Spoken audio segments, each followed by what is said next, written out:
Model पर आधारित मेरा दूसरा वीडियो है। ये महत्तम समापवर्तक पर है। मसप हाईएस्ट कॉमन फैक्टर 4, 6, 8 के लिए। यहाँ पर 4 के लिए हमने 4 ऑब्जेक्ट दिए हैं, 6 के लिए 6 ऑब्जेक्ट दिए हैं, 8 के लिए 8 ऑब्जेक्ट दिए हैं। और इन तीनों का जो HCF है उसके लिए HCF 2 आ रहा है, तो यहाँ पे 2 ऑब्जेक्ट हैं। ये मॉडल में हमारी खासियत है, ऑब्जेक्ट द्वारा इसको अलग अलग मॉडल बना है, जिससे हमने इसको बढ़िया से रिप्रेजेंट करने का प्रयास किया है, जो हमारे स्कूल बता रहे हैं इसके बारे में। 4 है तो हमारा महत्तम समापवर्तक मतलब बड़ा से बड़ा 4, 6, 8 को बांटने वाला ऐसा बड़ा से बड़ा अंक जो 4 में भी पूरी बार शामिल हो। जैसे 4 में पूरी बार शामिल होने का मतलब 4 में 1 कितने बार शामिल है? 4 बार। ठीक।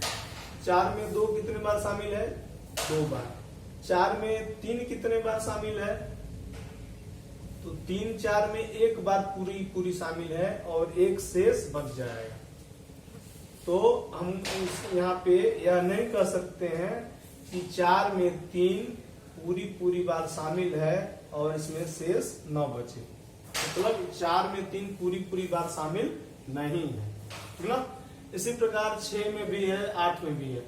तो हम इसमें ये ढूंढने का प्रयास करेंगे वो बड़ा से बड़ा कौन सा अंक है जो 4 में भी पूरी बार शामिल हो, 6 में भी पूरी बार शामिल हो और 8 में भी पूरी बार शामिल हो। वही अंक क्या होगा? HCF महत्तम समापवर्तक।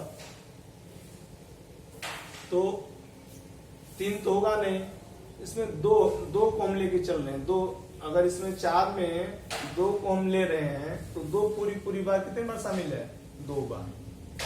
8 में 2 पूरी कितनी बार शामिल है? सॉरी 6 में 2 पूरी कितनी बार शामिल है? 3 बार। और 8 में 2 पूरी कितनी बार शामिल है? 4 बार। अर्थात 2 ही एक ऐसा अंक है जो 4, 6, 8 में पूरी बार शामिल है और वह शामिल होने वाला अंक सबसे बड़ा अंक भी है, इसीलिए इसको हम महत्तम हाईएस्ट करते हैं। अब 2 से बड़ा कोई भी अंक 4, 6, 8 के लिए नहीं है जो तीनों में पूरी बार शामिल हो। देख लीजिए, अगर 2 से बड़ा 3 है, 3 को ले रहे हैं तो 4 में ही फेल हो जाना है। 4 में 3 पूरी 1 बार शामिल है, ठीक ना, और 1 शेष बच जा रहा है। 6 में तो है पूरी 3 2 बार शामिल। 8 में भी 3 पूरी बार 2 बार शामिल होगा और 2 बच जाएगा। मतलब 3 केवल एक ही जगह पास हो रहा है, 6 की जगह पर। 4 और 8 की जगह पर फेल हो रहा है।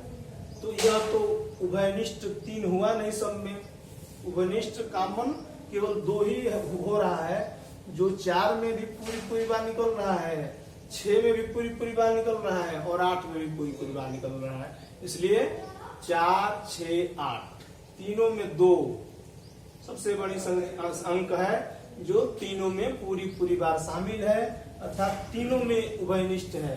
उभयनिष्ठ है मतलब कॉमन है। तो इसलिए हमारा 4, 6, 8 का महत्तम समापवर्तक क्या होगा? 2 होगा। यहाँ पे एक छोटा सा हिंट है, लघुत्तम समापवर्त्य होता है और महत्तम समापवर्तक होता है। मतलब लघुत्तम समापवर्त छोटी से छोटी संख्या बटने वाली, ठीक ना। जैसे जो अंक आपको दिया जाएगा 4, 6, 8 या कुछ भी 3, 4 अंक दिया जाएगा, उसके लिए वह संख्या सबसे छोटी जो तीनों से पूरी बट जाए, अर्थात तीनों से भाग देने पर 0 शेष आए, उसको हम लघुत्तम समापवर्त्य कहते हैं।